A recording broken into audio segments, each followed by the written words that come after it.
warahmatullahi wabarakatuh. Hai semuanya, welcome back my YouTube channel. Kembali lagi bareng Kadila. Apa kabarnya adik-adik? Semoga dalam keadaan sehat walafiat ya. Nah, di video kali ini kakak kembali lagi membahas soal kimia UTBK 2021 dan kemungkinan ini merupakan soal terakhir ya. Semoga video ini membantu adik-adik ya. Dan di next kesempatan lagi kakak akan bahas soal-soal ujian mandiri seperti UNY, SMUK 4, UGM, UI ya, ada USU juga. Dan kalian jangan lupa nyalain aja lonceng notifikasinya biar kalian gak ketinggalan informasi dari kakak. Nah, kalau kalian mau latihan dari sekarang bisa cek di playlist soal mandiri ya. Ada di playlist semua soal seleksi mandiri, baik itu UGM, UI dan lain sebagainya sudah ada, dicek aja.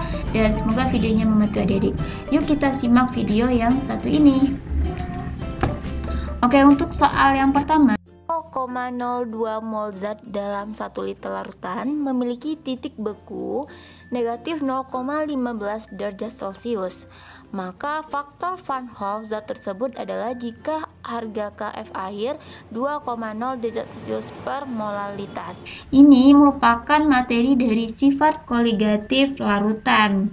Oke, kalau kita mencari faktor Van Hoff ya, faktor Van Hoff itu adalah yang ditanya tuh adalah nilai I-nya berapa. Nah, untuk mencari nilai I ya, itu kalau kita bikin rumusnya titik beku itu kan, penurunan titik beku kan rumusnya adalah delta TF ya, yaitu rumusnya Kf dikali molalitas dikali dengan I. Nah, berarti kita harus mencari delta TF nya dulu. Nah, delta TF itu ada lagi rumusnya, yaitu TF 0 dikurang dengan TF larutan. Oke. Nah, di sini kalau titik beku air itu udah pasti adalah 0 derajat Celcius. Jadi kalau nggak diketahui dalam soal pun nggak apa-apa. Sedangkan titik beku larutannya dibilang di soal di sini adalah min 0,15.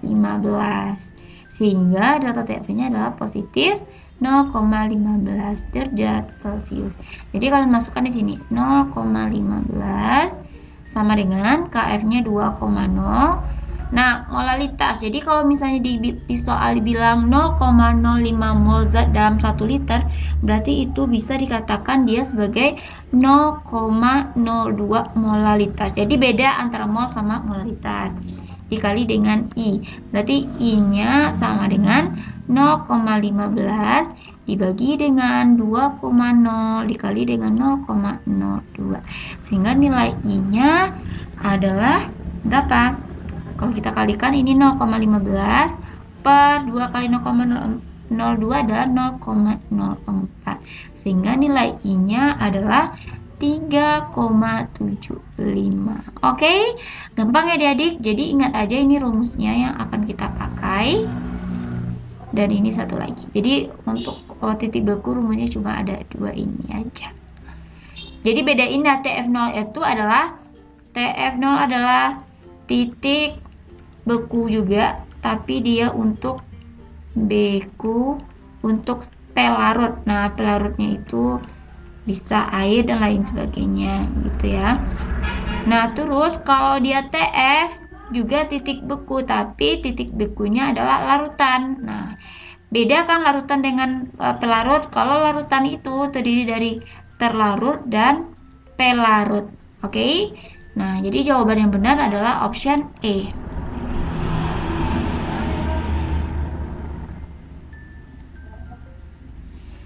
Oke, next soal selanjutnya ini mengenai materi buffer atau disebut dengan larutan penyangga. Nah, kita baca dulu. Buffer asam. Jadi kata kuncinya buffer yang bersifat asam ya. Campuran buffer asam CH3COH dan dengan larutan CH3CONA ya, memiliki konsentrasi masing-masing dan volume masing-masing, ditambahkan di akhirnya dengan basa 0,1 m dan larutannya dengan volume 1 liter. Oke, berapakah pH akhir setelah penambahan NaOH? Nah, jadi adik-adik perlu ingat buffer ya, buffer asam Oke, itu terdiri dari asam lemah dan basa konjugasinya gitu. Ternyata di soal udah ada nih asam lemah sama basa konjugasinya. Jadi kalian langsung aja cari mol asam.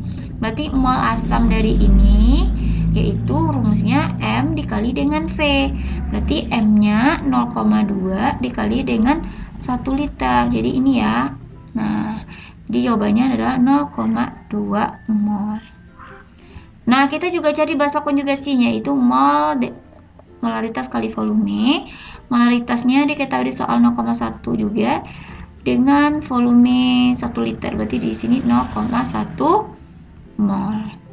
Nah, kalau kita udah dapat, katanya dia ditambahkan NaOH. Berarti kalian harus bikin lagi reaksinya. Oke.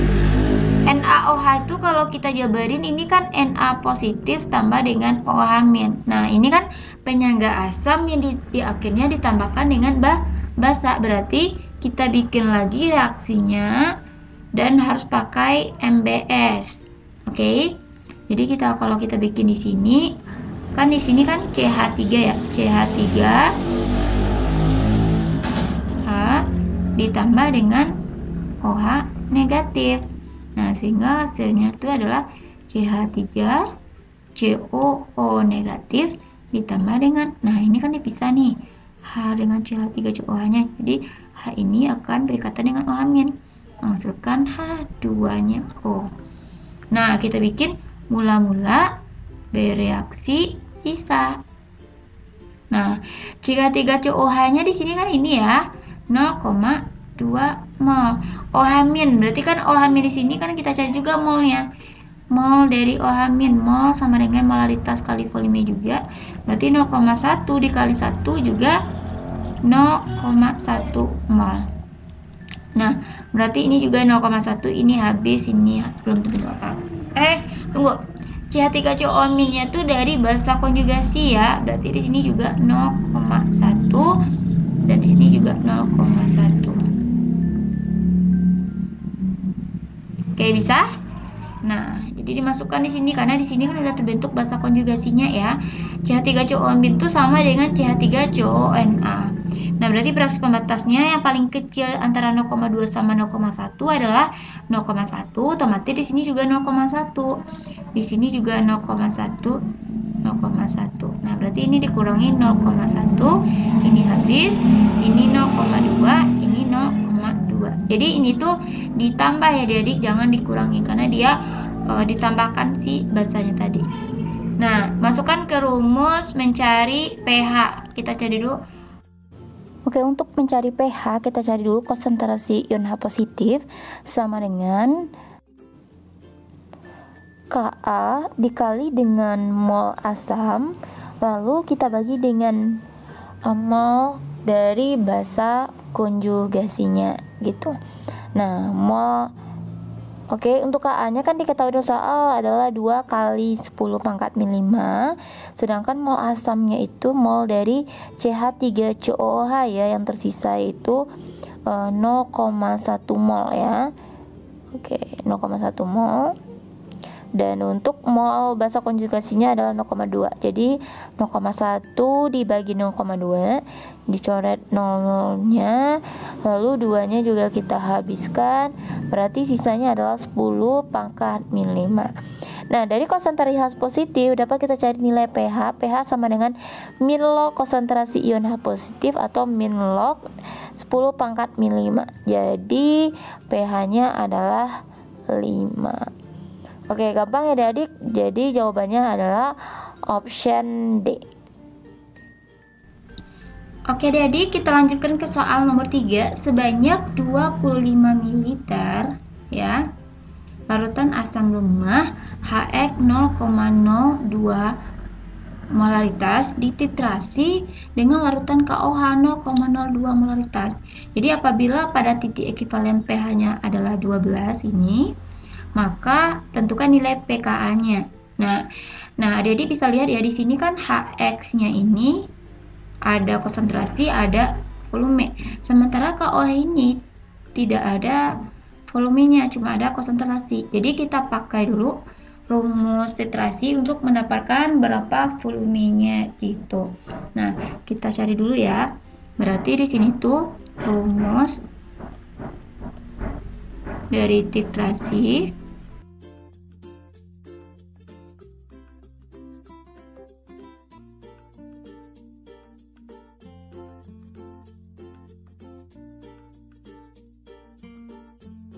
kualitasnya 0,02 dikali 25 sama dengan 0,02 dikali dengan V2. Jadi V2 nya adalah 25 ml. Nah, ternyata volumenya berarti volume yang didapatkan di sini adalah 25 ml. Ya kan? Berarti kita masukkan aja lagi ke MPS atau molekul reaksi sisa. HX direaksikan dengan KOH, menghasilkan KX tambah dengan H2O. Mula-mula bereaksi sisa. Nah, HX nya mol, kita cari dulu mol. Mol itu kan molaritas kali V, berarti 25 dikali 0,2 berarti dia dapatnya adalah 0,5. Nah, berarti 0,02 kali 25 juga 0,5. Berarti ini belum bentuk apa-apa, fraksi pembatasnya 0,5. 0,5 juga di sini, 0,5 juga di sini, 0,5 juga di sini. Berarti di sini tuh habis di sini 0,5, 0,5. Nah, ternyata yang bersisa tuh cuma si garamnya. Nah, kalau garamnya bersisa ya, berarti kita pakai rumus hidrolisis garam. Tapi kita cari dulu molaritasnya dulu, N dibagi dengan volume total. Berarti ini 0,5, volume totalnya kan 25 tambah 25 kali 50 ya. Bagi 50 berarti dapatnya 10 pangkat min 2 atau 0,01. Nah, baru kita masuk ke rumus hidrolisis. Berarti ini rumusnya adalah, ini adalah yang dominan adalah basa kuat, berarti ini garam yang bersifat basa, berarti ini OH min KW per Ka dikali dengan garam diakarin. Nah, adik-adik perlu ketahui ya, di sini pH-nya diketahui 12, berarti pOH-nya di sini adalah 14 kurang 12 dong ya. Berarti 2, berarti OH minnya adalah 10 pangkat min 2. Berarti di sini 10 pangkat min 2 ya, berpangkat 2. 10 pangkat min 14. Jadi KW itu udah tetapan ya, 10 pangkat min 14 dibagi dengan Ka-nya tadi dikali dengan garamnya 10 pangkat min 2 juga. Berarti Ka sama dengan, jadi min 14 dikali dengan 10 pangkat min 2 kan 10 pangkat min 16 dibagi dengan 10 pangkat min 4, sehingga ini sama dengan 10 pangkat min 12 gitu. Nah, karena ditanyanya pKa, ya udah langsung aja kita pakai. Berarti ini hilangin aja 10 pangkat min ini. Berarti ini 12 jawabannya. Ini aja kita ambil. Jadi jawabannya adalah option D.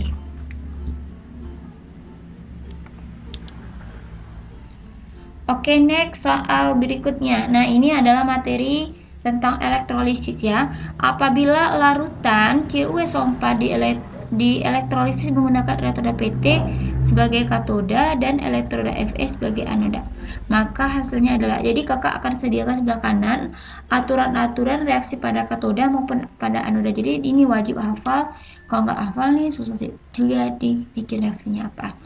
Oke, kita bikin di sini CuSO4 terurai menjadi Cu2 positif ditambah dengan SO4 2 negatif. Kita bikin reaksi pada anoda. Nah, jadi lihat dulu katoda ini adalah kationnya, ini adalah anionnya. Jadi kalau reaksi pada katoda, adik-adik lihat kationnya, katanya kationnya Cu2 positif dan dia merupakan larutan.